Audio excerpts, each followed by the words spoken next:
Return to Silent Hill. Is it a success or is it a flop? Let's get into this.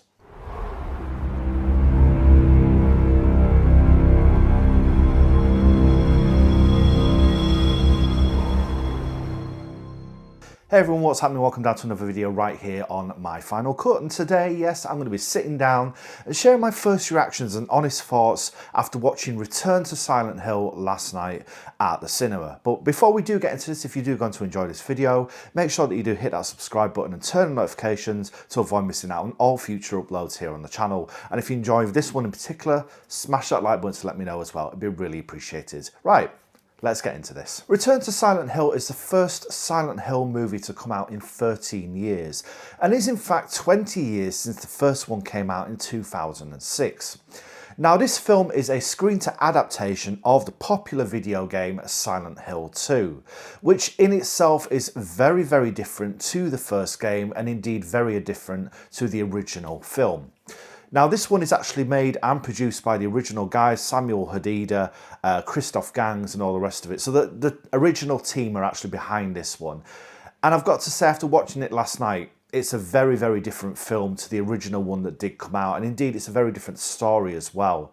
So without further ado, let's get into kind of how this differs from the game and indeed what you can expect. Return to Silent Hill follows the main character James, who is mysteriously called back to Silent Hill by his past love Mary after receiving a letter at his apartment.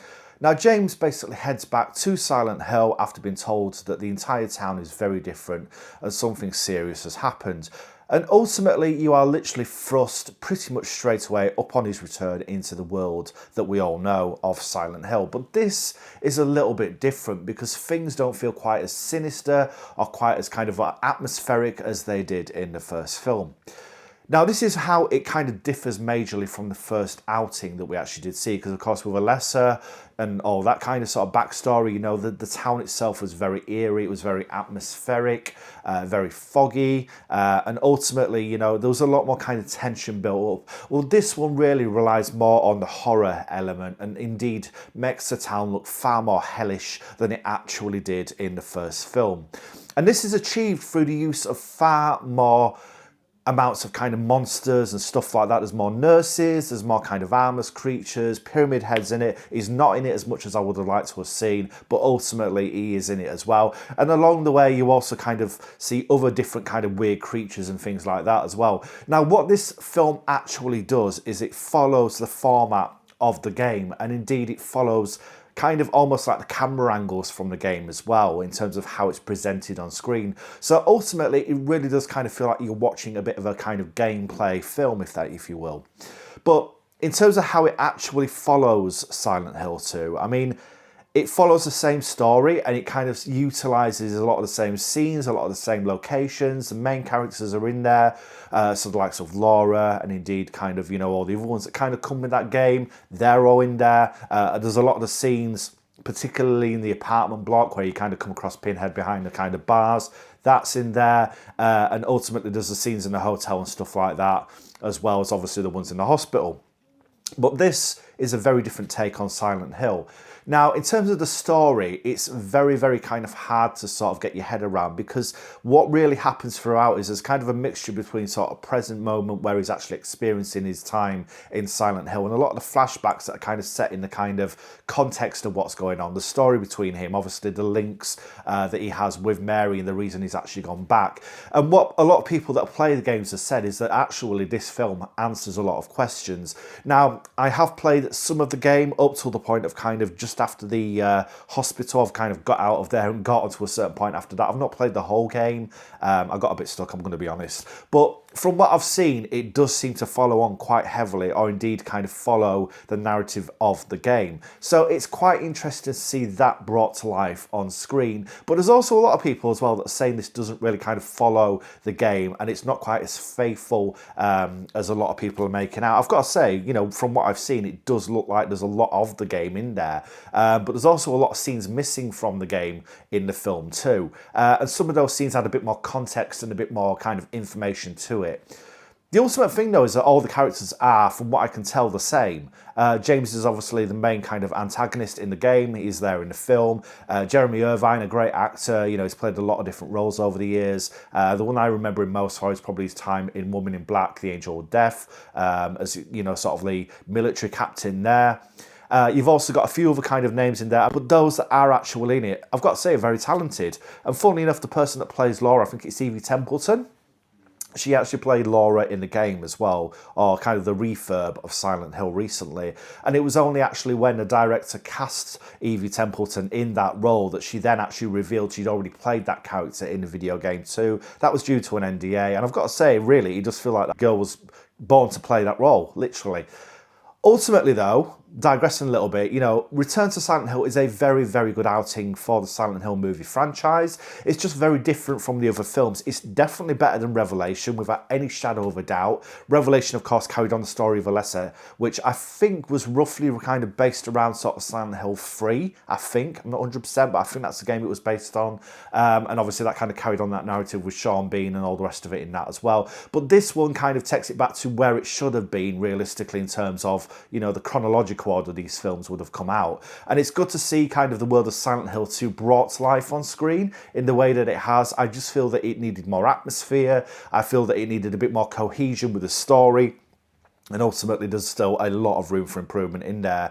Ultimately, though, a good outing, not as good as the first one in 2006, but definitely better than Silent Hill Revelation in 2013. Here at My Final Cut then, if you follow us over on our Facebook, you'll know that I kind of run an official rating system.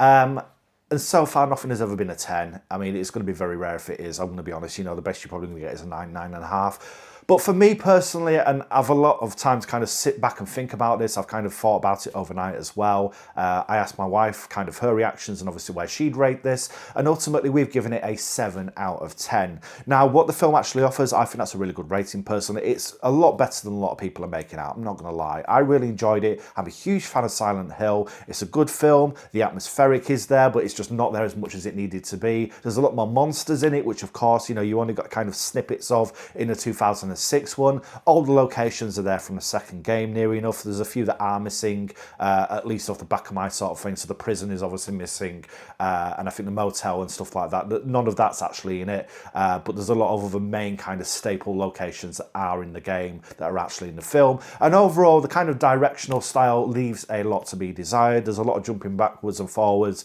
between sort of flashbacks and then obviously kind of present moment, and you're ultimately kind of left sort of sat there thinking, is some of this stuff actually happening at the time it is? There's a few moments where I couldn't figure out whether it was a flashback or whether it was actually there and then. Obviously, as it turns out, at the time it was there and then, but you couldn't really kind of tell that. So in terms of clarity, there's still a lot of room for improvement there. But overall, he's brought the world of Silent Hill back to the big screen. The first time, as I said, in 13 years and 20 years since the first film. And the fact that we have the original team behind this film, I've got to say, I'm really happy to see that happen. Also as well, worth noting that when they talked about this recently, they also mentioned that as where a lot of films rely on CGI and stuff like that. There's a lot of use of that in this film, but what they've also done is they've relied very heavily on physical actors and costumes to bring a lot of those kind of characters to life. And we can really see that with Red Pyramid, aka Pyramid Head. You can see it with the nurses, the way they kind of move. It's a dance crew, did the same thing in the first film as well, and they really do look the part. They move exactly as they should. And also the armless creatures as well, again, all physical actors, just obviously with a bit of a CGI overlay, just to kind of really give it that sort of like chilling effect that you desire for. And also the gore factor as well. The gore factor is definitely there in this one. It's a lot more gory, it's a lot more visceral than the first film was as well. You kind of got little bits, but it was very much kind of boom, gone. This one you see a lot more on screen, and I think obviously from Silent Hill point of view, that's quite important really. So overall, yep, 7 out of 10. I'd highly recommend going and watching it if you can. If you are a Silent Hill fan rather, should I say, you're going to absolutely love this as well. So do go make sure that you give this one a watch, and overall, yep, That's my verdict. And there you have it. So those are my official thoughts then and first reactions to Return at Silent Hill, now playing in cinemas, and as I say, a huge space of time between the last film and this one. It's great to have it back on the big screen. It's great to see Pyramid Head back on the big screen, and ultimately the world of Silent Hill has been brought back to life once again. Do go check it out if you have enjoyed, obviously, the games, and obviously do love the film franchise.